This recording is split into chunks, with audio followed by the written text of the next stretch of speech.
Okay, so I don't know obviously what I said in the introduction because I can't tell the future, but I'm just gonna jump like head first and start the presentation because I'm doing this on my phone because my camera wouldn't work and you don't need to know that, and here we go. So, the first section I have is, I hope you can read this. It's called I'm So Precocious. How precocious are you? I tried my best to be artsy and modern with that one, but it did not turn out, and that's what I got, so leave me alone. Um, Basically, this first one is talking, this first facet of me kind of explains or denotes why people think, like, their first impression of me is always she's smart. And smart is a word that I've begun to hate because, I mean, it honestly just says that you know a lot and you can give like a quick answer and you know a lot of big words. That's what people have garnered smart to be now. You don't have to actually be learned in any learned. Oh my god. Wow. Okay. Learned in any subject. You don't have to be in, intelligent or eager to learn or anything like that. All you have to do is have a big vocabulary and toot your nose up in the air and look astute, and then therefore you are smart. Which is a bunch of bull, if you ask me, but nobody's asking me anything besides what's the capital of this country I've never really heard of. Like, I remember one time in second grade, my mom called me out of class, out of actual school. Like, she taught right next door to my actual teacher, but that's not the point. She pulled me out of class and was like, hey, Essence, what's the capital of Malta? And find it.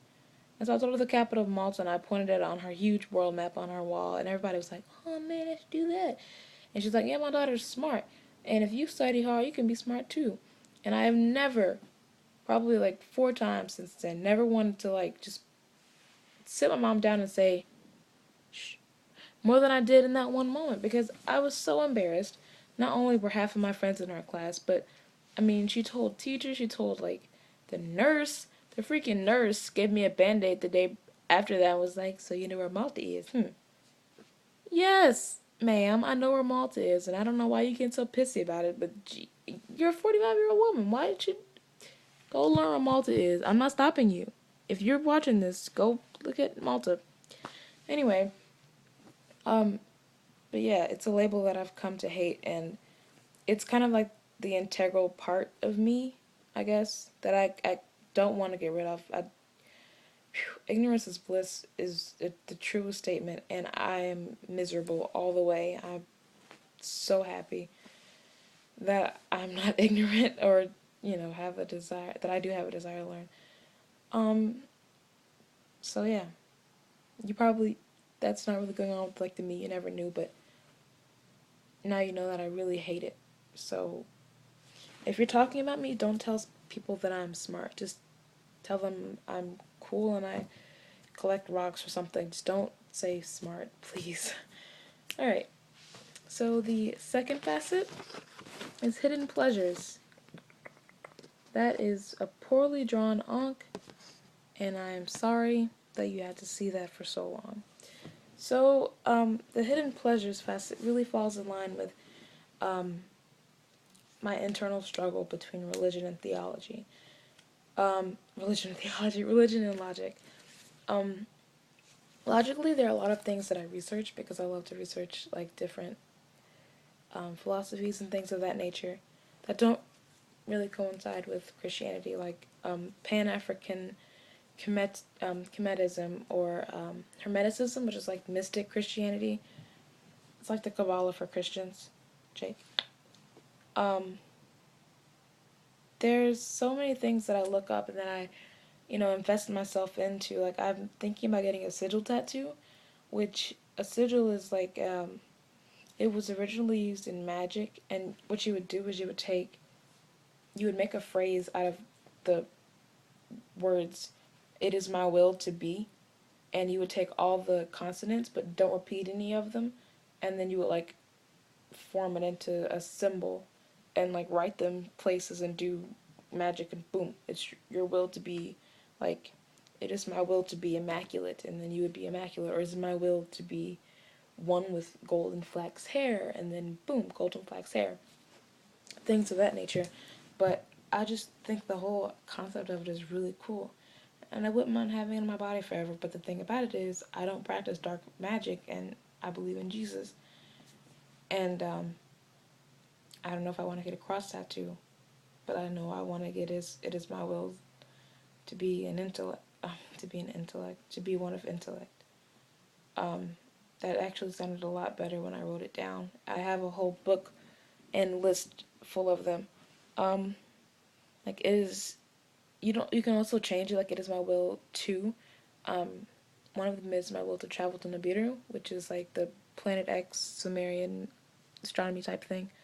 Complete hoax, and I don't really believe in it, but um, when I got into it, I got into it. So it really struck a chord in me, and I mean, I love it.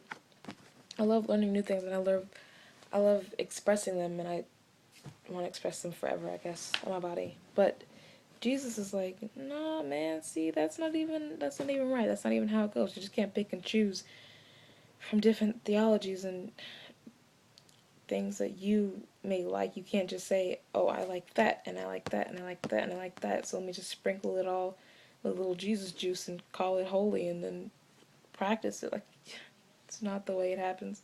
A lot of people have done that with, different denominations of Christianity, and I'm not saying different denominations are wrong, but I'm just saying that it's all just like a human adaptation of what's already been done. So, unless your logic steps in and religion goes to the back burner, but then again, I could just say that there's not a right and wrong answer to everything, and there's some things that there's gray matter, like our brain's gray matter. There's gray matter within decisions and choices, and there's always an if and or but or a circumstance. That's religion and logic, sort of. But I mean, religion sort of comes into play when I just follow things like off blind trust, and I pray and things of that nature. And logic is the times when I like actually prepare for stuff, or I just go in thinking like, these are the circumstances. Like, these are my circumstances. This is the probability. This is the outlook. Like, I map it all out, but I'm not like praying about it. I'm actually talking it through just to me, saying that this is a probability. I'm not even saying, God, would you please help me? Like I've been taught to do, and like I do sometimes. Half the time, I'm just honestly like, okay, there's a 65.7 chance of me failing at this, which is greater than me passing, so I need to increase my chances of passing with my own like human efforts. So that's just, it's something that I can't even deal with. Like, I don't have any possible clue. I've talked to over 20 pastors, including my father, a lot of his friends. One guy, I was talking to him about Hermeticism, like Christian mysticism, and he was like, that sounds pretty reasonable. I mean, I understand why it would have been practiced and stuff like that, but he was like, do you believe in it? And at that time, I couldn't give him a straight answer. I was like, I mean, it combines everything that I just learned that I like. It accepts, you know, change of government and everything like that, whereas Christianity, there are certain rules, not rules, but certain boundaries placed on like how radical you can be. For example, like if you ain't radical for Christ, like what are you doing? Can be like radical for like some political progression movement or anything like that. Um, if it like bends your religion. So yeah, that's hard times. Um, the last and final. Why did I say that? The final and the hardest facet of me is the sociopath. Uh,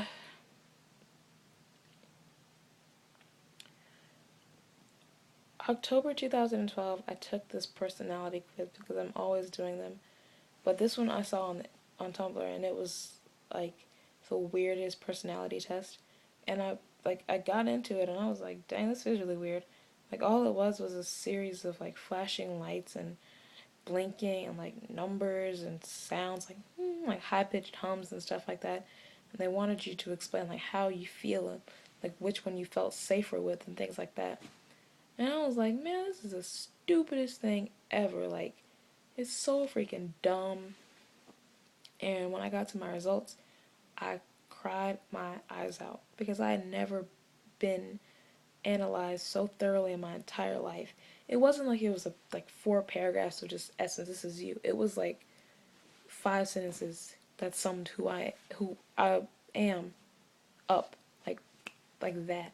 No quiz I'd ever taken had done that. No person had ever done anything like that.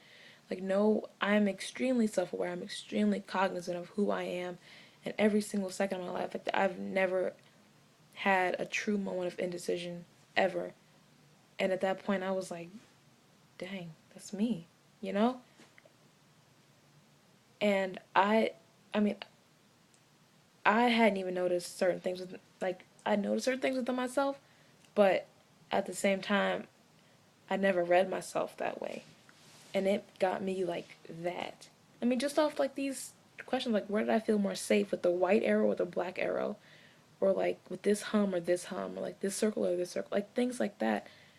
And I can provide you with the link and the actual like what the thing said to me, so you can see like how real it was. I'll do that like in real time after this.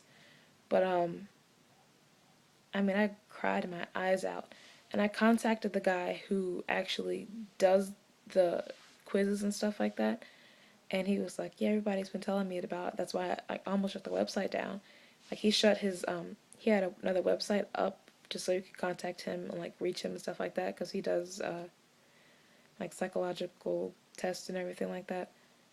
And diagnostics for sociopaths, which is getting to that later. And he said I shut the website down because people were coming to me and being like, I don't know how you got this, but this is me, you know? And I was talking to him and I was like, I don't know what is going on with me. I've taken tests that proved me to be autistic, that's proved me to be a sociopath, and I just took yours and it read me like an open book with pictures, and I just was astounded, and I'm actually crying right now in my room trying to figure out like who is this guy and like how does he know me and everything like that. So long story short, I believe I'm a sociopath. I've told like 4 people and nobody's hearing me out. Nobody's listening to me. Nobody believes me. Everybody just thinks that I'm crazy because I haven't killed anything yet. I love animals. I probably would never kill an animal. So it's not going to take me over the brink from like killing animals to people. But I think I'd skip the animals and just go to people. Like, I'm being so honest right now. Like, I don't think that I could withhold myself from doing that. One of these days, it's just going to be something that happens in my life, something that occurs. And I'm not going to excuse myself from it just in advance, but I'm just saying that I don't believe that I have the mental restraint to ever say, I'm not going to kill anybody ever, you know? And just saying that is troubling because it's not within the social constraints, it's not within social norms. And I don't care. And that's a problem for people. And so I'll leave you with that. It's me, you never know. Thanks.